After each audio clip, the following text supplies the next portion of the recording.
જેવી રીતે આપણે ઓપન લૂપ કંટ્રોલ સિસ્ટમનો બ્લોક ડાયાગ્રામ જોયો હતો, તે જ પ્રમાણે આપણે ક્લોઝ લૂપ કંટ્રોલ સિસ્ટમનો બ્લોક ડાયાગ્રામ હવે જોવાનો છે. આ ડાયાગ્રામની અંદર input as well as output signals અહીંયા દર્શાવ્યા છે. તેની સાથે સાથે તમે જોયા હશે તે પ્રમાણે કંટ્રોલર, હીટિંગ એલિમેન્ટ્સ અને આઉટપુટ, આ તમારી પ્રોસેસ છે. જે આની પહેલાંના બ્લોક ડાયાગ્રામમાં તમે જોયું હતું એમાં ઇનપુટ હતું, સાથોસાથ અહીંયા કંટ્રોલર પછી પ્રોસેસ હતું અને પ્રોસેસ પછી હતું કંટ્રોલ્ડ આઉટપુટ. એક એલિમેન્ટ આની અંદર વધારાનો એડ થાય છે, એ છે ફીડબેક લૂપ. ફીડબેક તરીકે એક વસ્તુ આની અંદર એડ થાય છે અને એ એઝ અ કંટ્રોલર અહીંયા ફીડ થાય છે. હવે તમારા મનમાં સવાલ થશે કે એક જ વસ્તુ એડ થઈ છે ને આની અંદર ઓપન લૂપ અને ક્લોઝ લૂપની કમ્પેરિઝનમાં, પણ એકંદરે જોઈએ તો આ જે તમારું આઉટપુટ છે એનો થોડોક સેમ્પલ ભાગ એઝ અ ફીડબેક તરીકે કંટ્રોલરને આપવામાં આવે છે. આનાથી શું થશે કે તમને જે પણ ઈચ્છનીય આઉટપુટ જોઈતું હોય, કોઈ પણ ચેન્જીસ આવે છે પ્રોસેસમાં કે પ્રોસેસ દરમિયાન એક્સટર્નલ વાતાવરણથી અથવા એક્સટર્નલ એટમોસ્ફિયરની કન્ડિશનથી કોઈ પણ અહીંયા ચેન્જ આવે છે તો એ પ્રોસેસમાં ચેન્જ ના આવે, બરાબર, અને તમને તમારું ડિઝાયર આઉટપુટ મળે, એ આઉટપુટ મેળવવા માટે એનો થોડોક એક સેમ્પલ ભાગ આમાંથી લઈને અને એઝ અ ફીડબેક કંટ્રોલરને આપવામાં આવે છે. તો આનાથી શું થશે, તમે જે વેલ્યુ સેટ કરી હશે આઉટપુટની અહીંયા આગળ, એ વેલ્યુ અહીંયા આવીને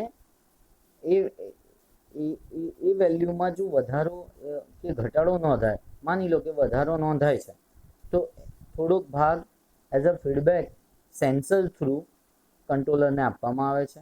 તો આનાથી થશે શું, કંટ્રોલરને ખ્યાલ આવશે કે આઉટપુટની અંદર ક્વોન્ટિટી ઇન્ક્રીઝ થઈ ગઈ છે. એક ઉદાહરણ આપું તમને, અત્યારે ઇલેક્ટ્રોનિક પ્રેસ જે આવે છે માર્કેટની અંદર, એમાં તમે જોયું હશે કે એના સિલેક્શન ક્રાઇટેરિયામાં કોટન, વૂલન, સાથે સાથે રેયોન ને એવા માર્કિંગ્સ હોય છે. જ્યારે તમે પણ તમારા ઘરે જોયું હશે ક્યારેક પણ કપડાને ઇસ્ત્રી કરતા સમયે કે એની ઉપર માર્કિંગ્સ મૂકેલા હોય છે. હવે દરેક કપડાની ટેમ્પરેચર સેન્સ કરવાની ક્વોલિટી અલગ અલગ હોય છે.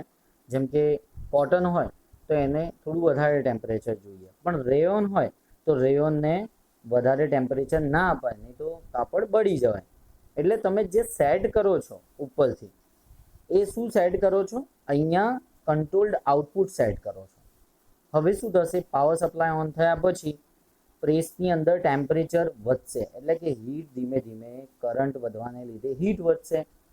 તમે જો કોટનના કપડાનું ટેમ્પરેચર સેટ કર્યું હશે તો જેટલું ટેમ્પરેચર ત્યાં મેન્શન હશે 75 કે 80 ડિગ્રી એટલું પહોંચશે, તો એનું એક બાયમેટાલિક સ્ટ્રીપ વડે સેન્સિંગ થ્રુ કંટ્રોલરને મળી જશે. એટલે તમે જોશો કે તમારી પ્રેસમાંથી એક સાઉન્ડ બીપ આવે છે અને ઇલેક્ટ્રિક સપ્લાય બંધ થઈ જાય છે. આ જે છે ને એ આખી એક ક્લોઝ લૂપ કંટ્રોલ સિસ્ટમ થઈ. આઈ થિંક કે તમને હવે કંઈક થોડી ઘણી ખબર પડી હશે. તમારું ઇનપુટ શું હતું, કરંટ હતું, ઠીક છે. હીટિંગ એલિમેન્ટ એટલે કે પ્રેસમાં, ઇલેક્ટ્રોનિક પ્રેસમાં હીટિંગ કોઇલ આવેલી છે, એ હીટિંગ એલિમેન્ટ હીટ ડેવલપ થઈ, પણ હીટ અમુક લિમિટ કરતાં વધવી ન જોઈએ. જો અહીંયા ક્લોથ્સ લખેલું છે ને, ક્લોથ્સ, નહીં તો કપડાને બળી જવાનો ચાન્સ રહે છે. હવે તમને ઈચ્છનીય આઉટપુટ તમારે કોટન માટેનું હતું તો એનું એક as a sample sensor through અહીંયા પહોંચે છે. હવે અહીંયા એક એરર દર્શાવેલી છે. એરર એટલે કેવી કે કાં તો આઉટપુટ વધી જતું હોય, કાં તો આઉટપુટ ઓછું થઈ જતું હોય. તો જો વધી જતું હોય તો એ as a positive error add થાય, અને જો ઘટી જતું હોય તો અહીંયા ઇનપુટમાંથી એડ કરવું પડે જેટલું અહીંયા ઘટતું હોય, તો એને શું કહેવાય? Negative error. અથવા તો એવું પણ તમે કહી શકો કે ફીડબેક, આને ફીડબેક કહેવાય. જો અહીંયા લખ્યું છે feedback loop.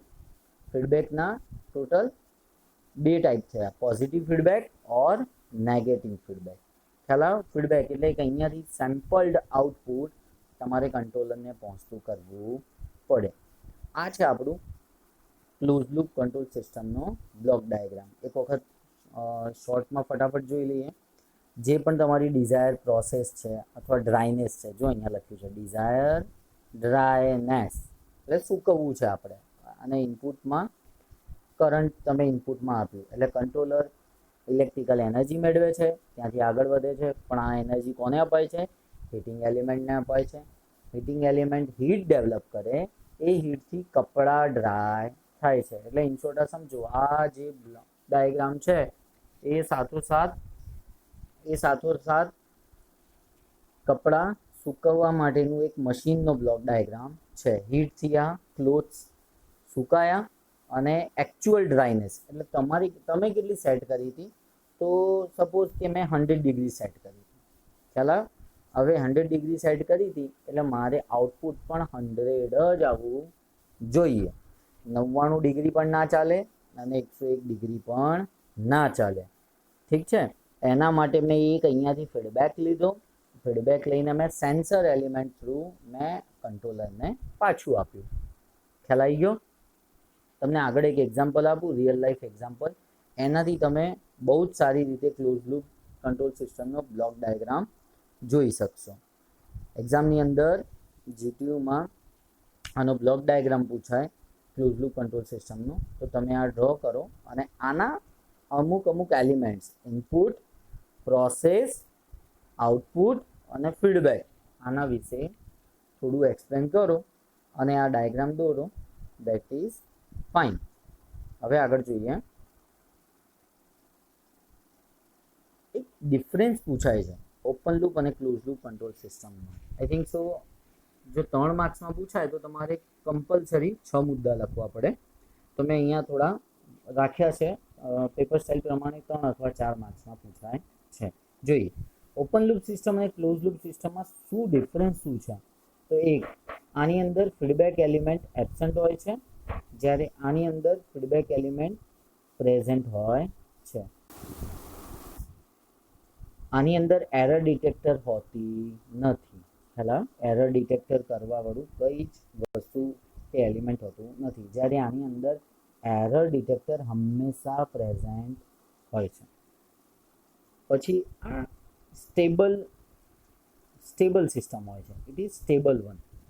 It become unstable. ક્યારેક અનસ્ટેબલ થઈ શકે.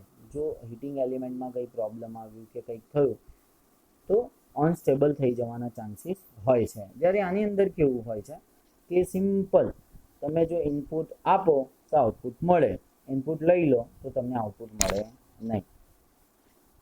અહીંયા જો નેક્સ્ટ પોઈન્ટ છે ઇઝી ટુ કન્સ્ટ્રક્ટ. બહુ જ આસાન છે આને બનાવવું, જ્યારે આ થોડું કોમ્પ્લિકેટેડ છે, કારણ કે જુદી જુદી પ્રોસેસ માટે તમારે જુદું જુદું સ્ટ્રક્ચર બનાવવું પડે.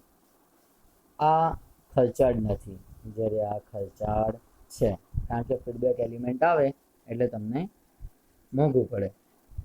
એક સ્મોલ બેન્ડવિડ્થ. આનું જે બેન્ડવિડ્થ હોય છે એ બહુ જ નાનું હોય છે, એટલે કે એક્ટ કરવાનું ઇનપુટ અને આઉટપુટ વચ્ચેનું જે બેન્ડવિડ્થ છે એ બહુ જ નાનું હોય, જ્યારે આની અંદર લાર્જ બેન્ડવિડ્થ મળી શકે છે.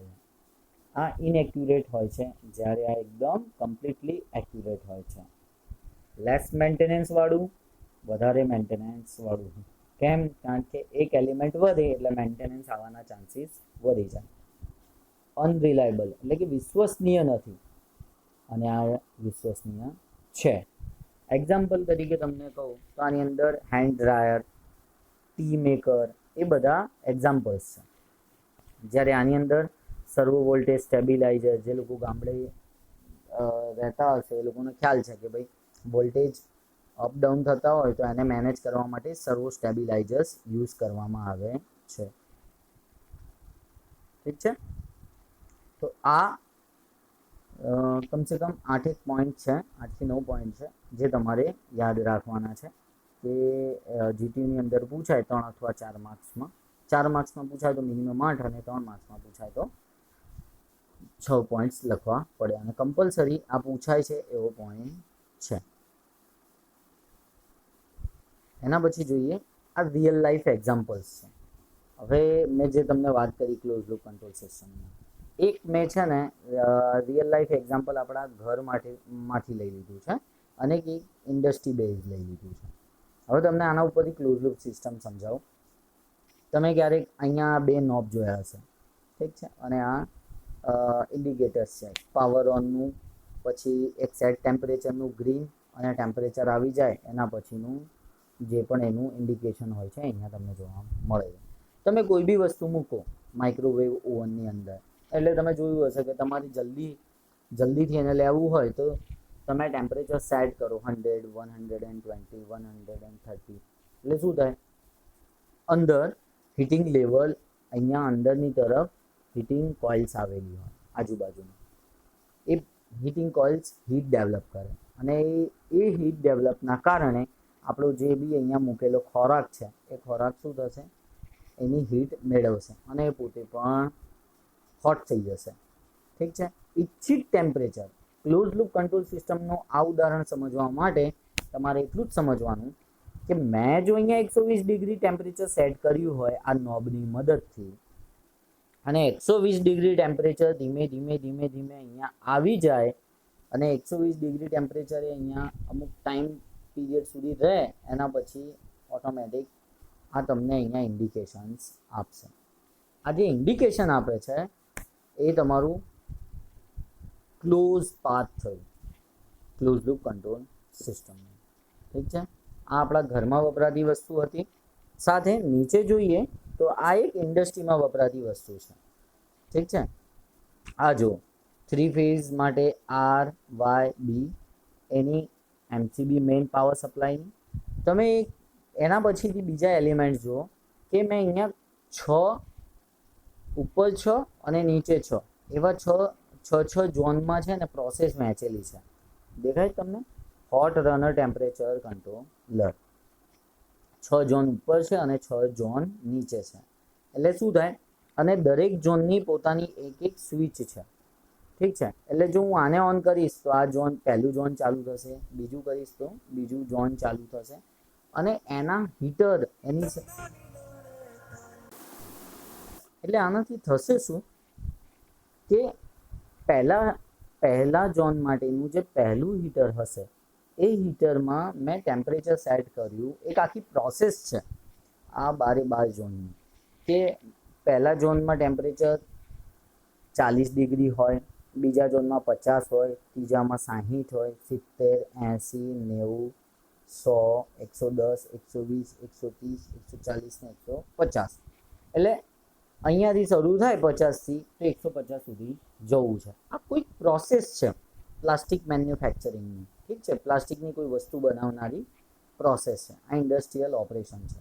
તો શું થશે કે જેમ જેમ તમારી પ્રોડક્ટની ક્વોલિટી બદલાતી જશે, પ્રોડક્ટ બનાવવાની બદલાતી જશે, એમ તમે અહીંયા ટેમ્પરેચર ચેન્જ પણ કરી શકો. અત્યારે 50 છે માન લો, તો તમે ક્યારેક 60 બી નાખો, 70 નાખો તો 70 થઈ શકે, 80 થઈ શકે, 90 થઈ શકે. આ થયા પછી માન લો 70 થયું તો 70 ડિગ્રી સેન્ટીગ્રેડ રૂમ ટેમ્પરેચર તમે ગણો. આજે જે જગ્યાએ કંપની હોય ત્યાં 40 ડિગ્રી ટેમ્પરેચર છે કે ગરમીની નો ટાઈમ હોય તો, બટ નોર્મલ ટેમ્પરેચર ગણો તો 35 ડિગ્રી સેન્ટીગ્રેડ હોય. તો તમે જ્યારે આને પાવર ઓન કરો MCBથી ત્યારે આ 35 ડિગ્રીથી વધવાનું ચાલુ કરે. આપણે એક્ઝામ્પલ લઈએ, 35થી વધે એટલે હીટર એની સાથે જોડાયેલું હીટર ક્લોઝ લૂપ સિસ્ટમમાં હોય, અને એ જગ્યાએ શું થાય